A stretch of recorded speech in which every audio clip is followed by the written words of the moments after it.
No sul do Brasil, as chuvas têm ficado cada vez mais irregulares nas últimas semanas e tem feito muito calor. Sobre o interior gaúcho, por exemplo, a temperatura máxima tem ficado acima dos 35 graus.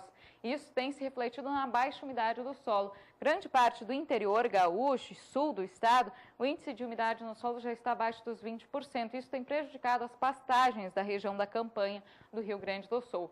Agora, para esta semana, a previsão é de mudança nesse padrão, porque tem a previsão para chuva forte, especialmente no interior gaúcho, já a partir desta terça-feira, por conta da chegada de uma frente fria. O volume de água pode ultrapassar 70 milímetros e essa é uma chuva que encharca bastante o solo em boa parte dessas áreas que estão mais secas. Sobre o estado de Santa Catarina e o Paraná, os volumes de água variam de 50 até 70 milímetros em 5 dias. E durante o próximo período, ao longo da próxima semana, a chuva continua abrangente e com volumes que podem chegar a 70 milímetros nas áreas mais atingidas. Então é uma chuva que encharca bastante o solo, mas também pode trazer transtornos porque pode vir acompanhada por ventania e até granizo. No sudeste do Brasil, a chuva diminuiu nesses últimos dias e tem ocorrido mais na forma de pancadas por causa do calor e da alta umidade do ar. E por isso também a umidade do solo voltou a cair em algumas áreas de Minas Gerais, Espírito Santo e Rio de Janeiro. Entre o estado de São Paulo, Sul e Triângulo Mineiro, o índice de umidade no solo está mais alto e chega até 70%. Agora, para os próximos dias, não são esperadas chuvas homogêneas sobre o sudeste. A gente observa que deve chover sobre o interior da região, mas é uma chuva bastante isolada e alternada com períodos de sol e muito calor. Então, em algumas áreas do sudeste, a umidade no solo vai continuar em declínio.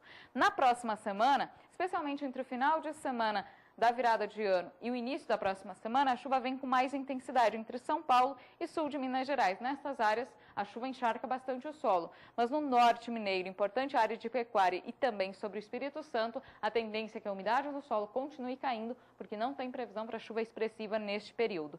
Sobre o centro-oeste do Brasil, tem chovido de forma frequente e volumosa sobre o estado de Mato Grosso, estado que é mais beneficiado pela umidade que vem da Amazônia. Boa parte do estado apresenta índice de umidade no solo de até 100%.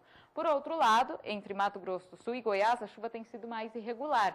Então, o índice de umidade no solo também voltou a baixar em algumas áreas, especialmente aqui no estado de Goiás, já encontra-se abaixo dos 50% em algumas localidades. Para os próximos dias, tem previsão de chuva em praticamente todo o centro-oeste, só que é uma chuva também mal distribuída. Algumas áreas pontuais podem receber em torno de 30 milímetros, o que é considerado uma chuva agrícola e que encharca o solo.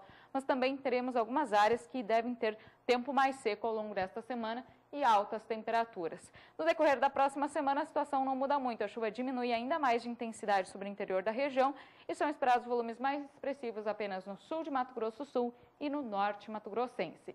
Sobre a região norte do país, a chuva tem garantido melhores condições de umidade no solo nessas áreas em rosa do mapa. A região norte vem registrando chuvas mais frequentes e volumosas em relação aos últimos anos. E a tendência é que essa chuva continue mais intensa, especialmente no meio oeste da região.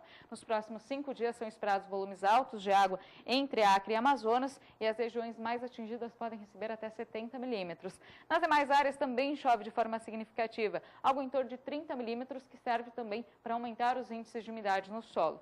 No decorrer da próxima semana, a chuva intensa se concentra aqui entre Amazonas, Rondônia e Acre. Nestas áreas são esperados mais de 70 milímetros em 5 dias. Já no nordeste do país, a chuva diminuiu bastante. Isso tem se refletido cada vez mais na baixa umidade do solo. Grande parte da região encontra-se com déficit hídrico. Apenas o oeste e sul da Bahia é que estão com umidade em torno de 50% em algumas cidades isoladas. Agora, para os próximos dias, a tendência é de tempo seco sobre a maior parte do Nordeste e chuva bastante localizada no Maranhão e sul da Bahia. O Maranhão segue com chuvas um pouco mais volumosas. Isso deve garantir um pouco mais de umidade no solo. Durante a próxima semana, praticamente a mesma condição. As chuvas não devem se espalhar pelo interior do Nordeste e continuam mais concentradas sobre o estado do Maranhão e também partes do Piauí. Nessas áreas pode chover até 30 milímetros. Mas no sertão nordestino, região que apresenta a situação mais crítica por causa da seca, por enquanto não tem previsão de chuva significativa nesses próximos 10 dias e a situação deve mudar só a partir da segunda quinzena do mês de janeiro.